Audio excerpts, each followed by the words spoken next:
బాలకృష్ణ బోయపాటి కాంబోలో వచ్చిన super hit cinema అఖండకు sequel గా అఖండ 2 తాండవం సినిమా రిలీజ్ అవబోతోంది. ఈ సినిమా డిసెంబర్ 5న రిలీజ్ అవుతోంది. ఇది బాలయ్య బాబుకు ఫస్ట్ పాన్ ఇండియా సినిమా. తెలుగుతో పాటు హిందీ, తమిళ్, కన్నడ, మలయాళం అన్ని భాషల్లో కూడా రిలీజ్ చేస్తున్నారు. అయితే ఈ సినిమా రిలీజ్ కు ముందు అఖండ 2కి పెద్ద షాక్ తగిలింది. రీసెంట్ గా మద్రాస్ హైకోర్టు అఖండ 2 సినిమా రిలీజ్ ఆపాలని ఉత్తర్వులు జారీ చేసింది. దీంతో బాలయ్య ఫ్యాన్స్ షాక్ అవుతున్నారు. అయితే దీని వెనుక పెద్ద కారణమే ఉందని తెలుస్తోంది. ఈరోజు ఇంటర్నేషనల్ నిర్మాణ సంస్థ అఖండ 2 రిలీజ్ నిలిపివేయాలని మద్రాస్ హైకోర్టుకు వెళ్లారు.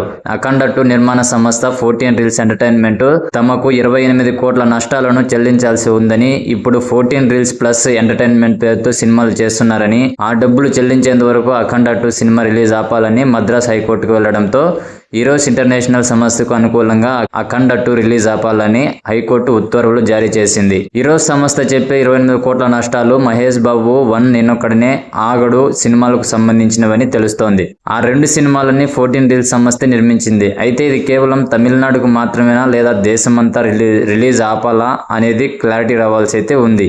ఎంతో క్యూరియాసిటీగా ఎదురు చూస్తున్న బాలయ్య బాబు సినిమాకు రిలీజ్ ముందు ఇలా అవడంతో ఫ్యాన్స్ షాక్ కి గురవుతున్నారు. మరి దీనిపై అఖండ 2 నిర్మాణ సంస్థ ఎలా స్పందిస్తుందా అనేది చూడాలి.